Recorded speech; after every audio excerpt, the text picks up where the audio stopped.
Look who finally showed up, the one they can't stop talking about when you're not in the room. Yeah, you, the one whose name gets passed around in hushed tones like a warning label, like a case file that got too complicated, like a riddle nobody wants to solve because the answer might shatter everything they thought they knew about intelligence, about power, about what it means to be untouchable in a world that demands everyone be categorized, controlled, conquered. They've been having meetings about you. Did you know that? Not official ones. No. Nothing documented. Nothing they'd ever admit to. Just those quiet conversations in corners, those knowing glances across rooms, those text threads that suddenly go silent when your name appears. Don't engage with that one, they say. They're different. They're dangerous. They're the kind of smart that makes you question your own intelligence just by being in the same space.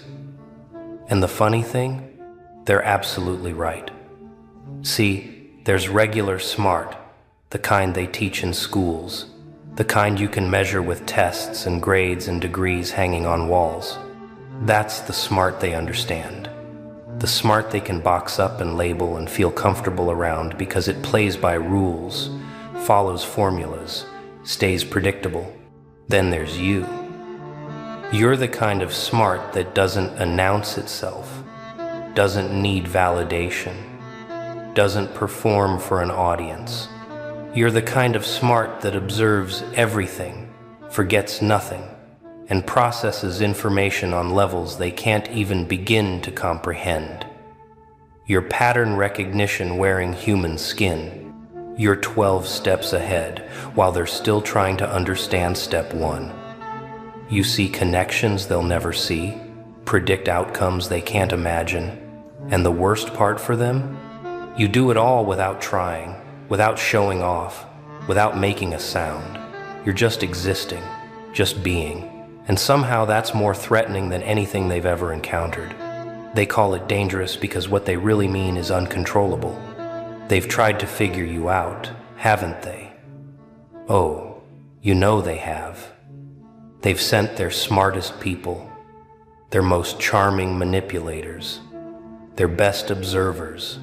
They thought if they could just get close enough, if they could just crack the code, they could understand what makes you tick, what gives you that edge, what allows you to navigate complexity like it's breathing while everyone else is drowning in confusion. But here's what happened instead. Every single person they sent came back changed, not with answers, with questions, not with understanding, with unsettling realizations about their own limitations. I don't know what they're doing, they reported back. But whatever it is, it's operating on a frequency we don't have access to. They're not just thinking differently, they're thinking dimensionally.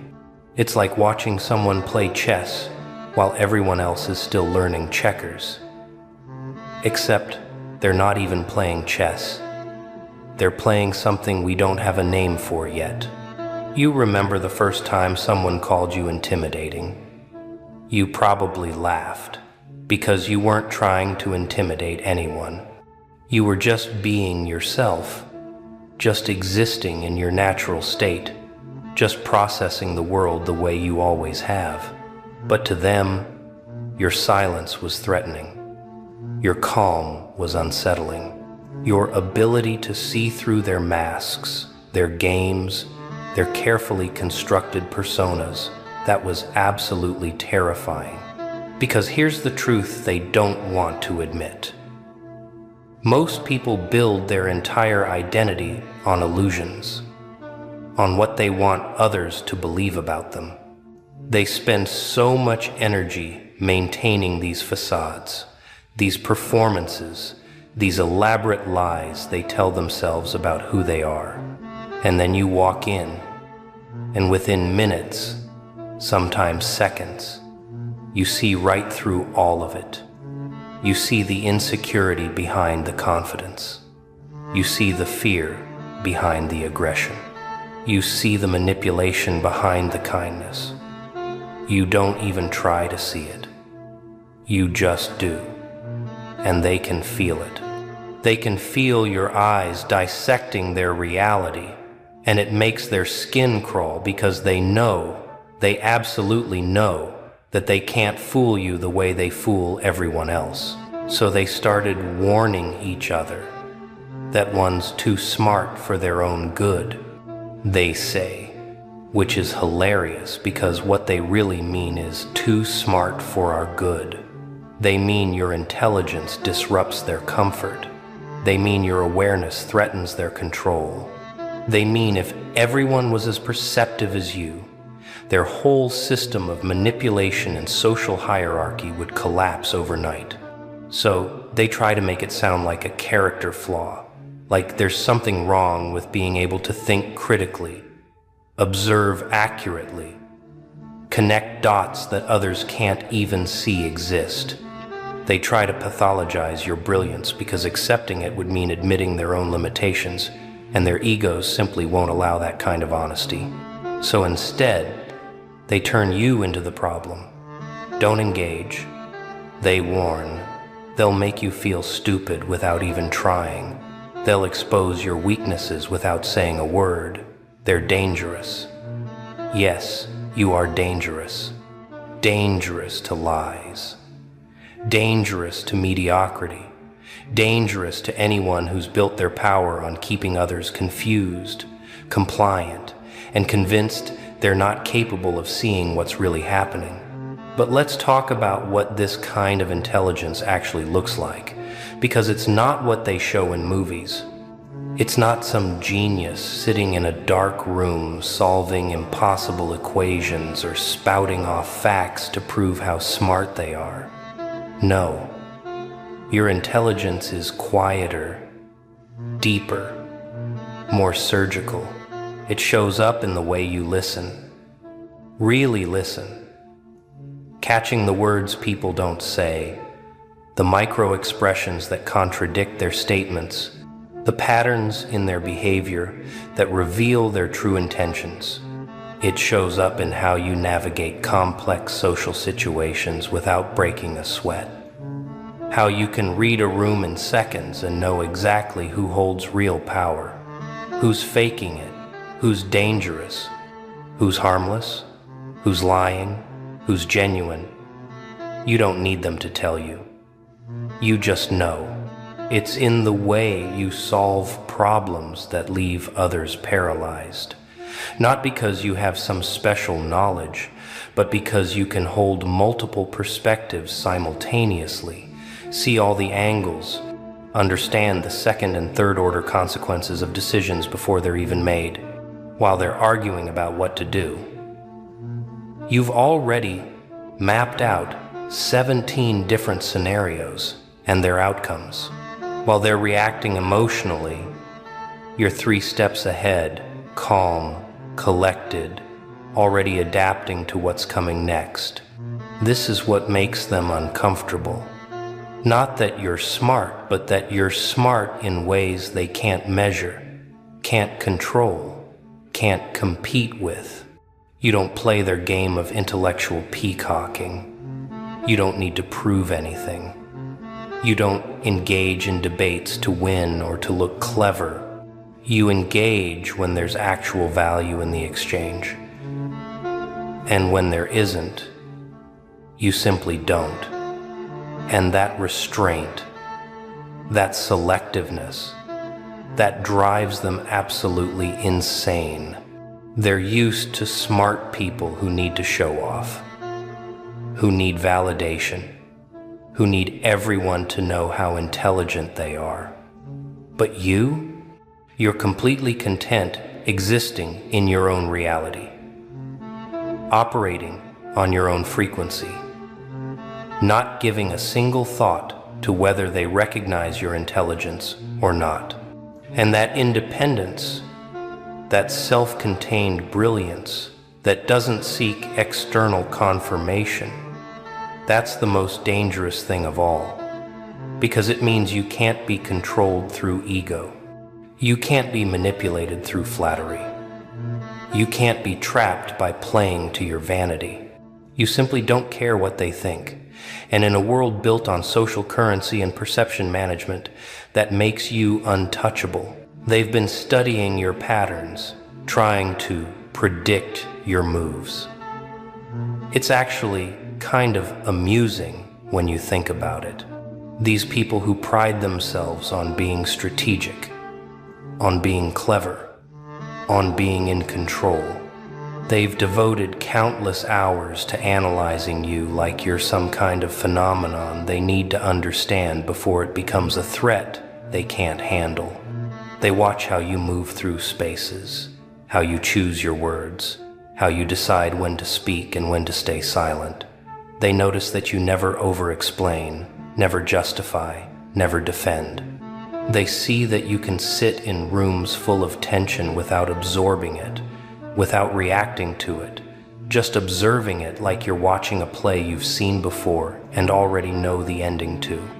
They've noticed you don't get pulled into drama, don't engage with provocations, don't take the bait when people try to trigger you. And this confuses them because in their world, everyone has buttons that can be pushed, everyone has weaknesses that can be exploited, everyone can be thrown off balance if you just find the right pressure point, except you. You exist in this maddening state of equilibrium that they can't crack because you processed your triggers years ago.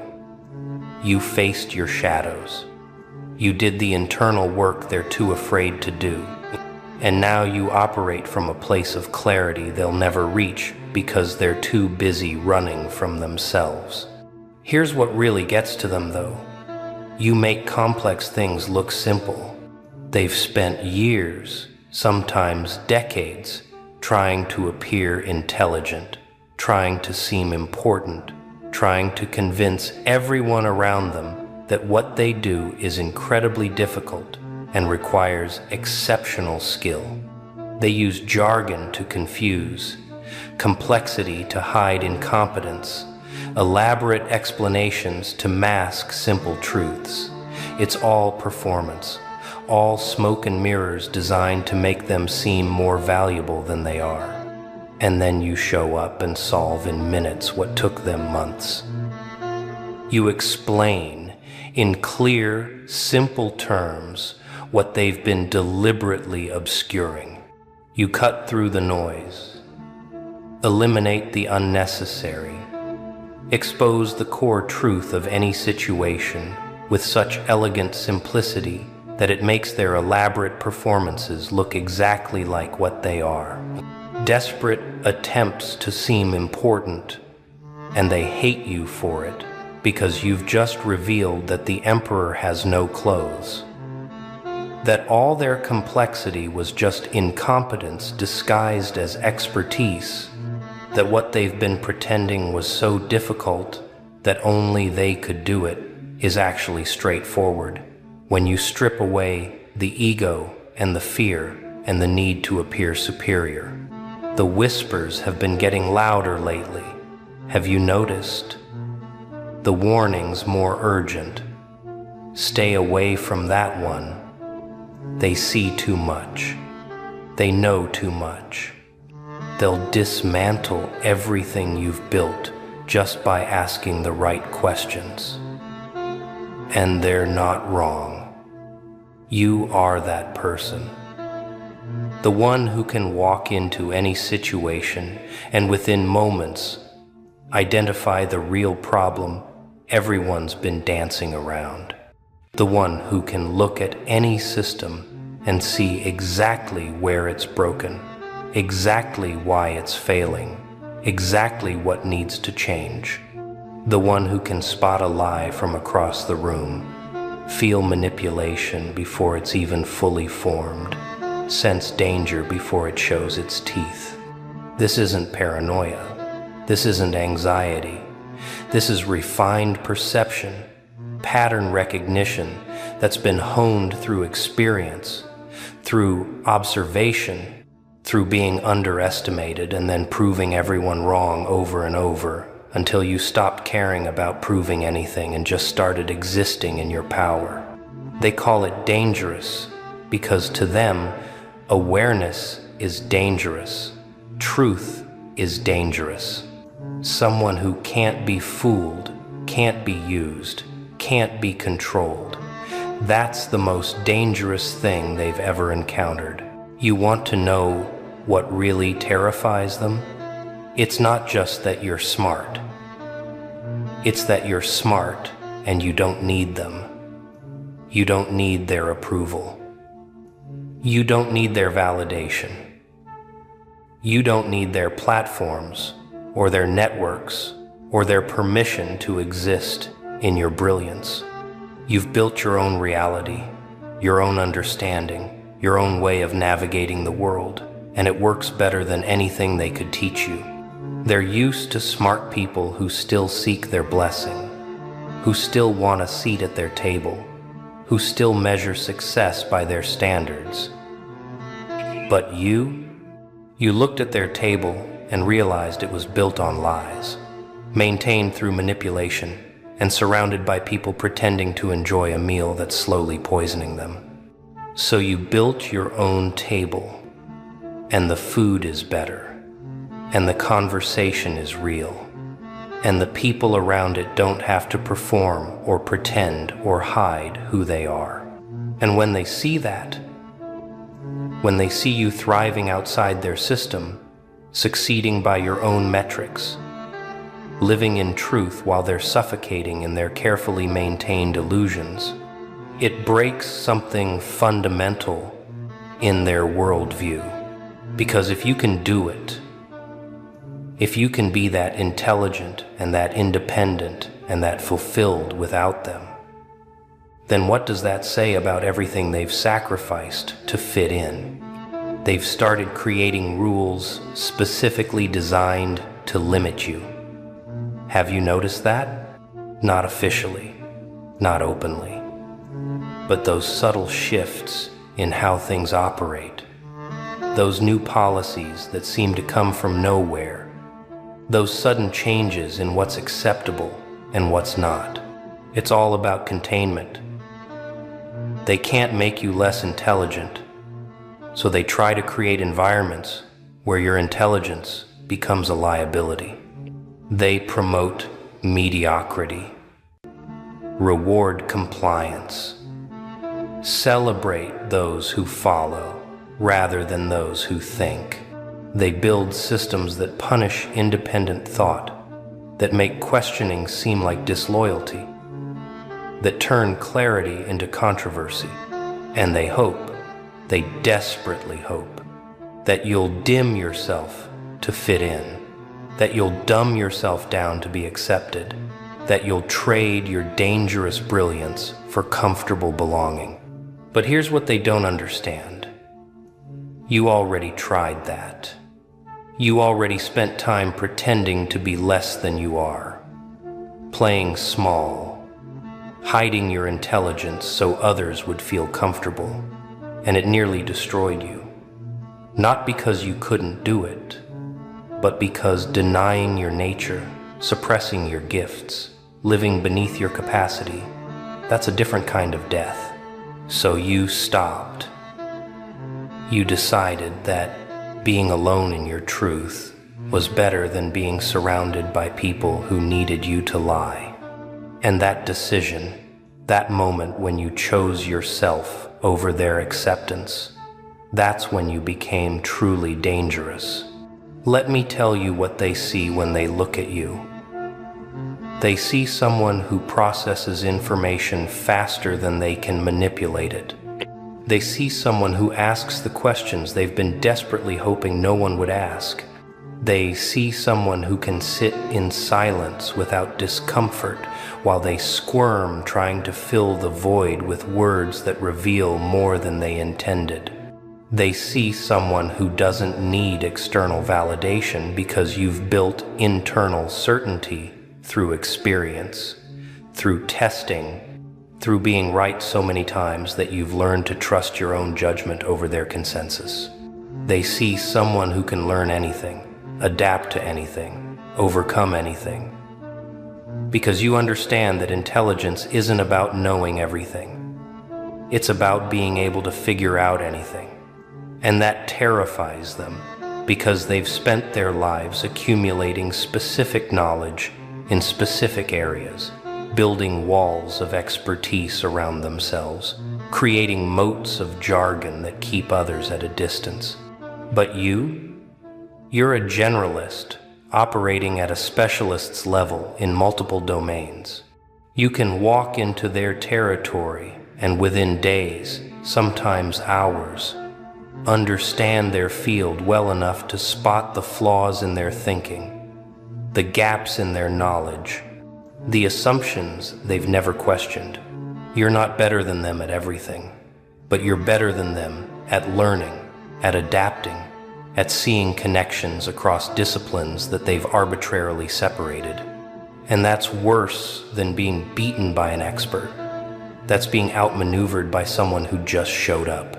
The word on the street, the one they won't say to your face, is that you're the kind of smart that makes smart people feel average.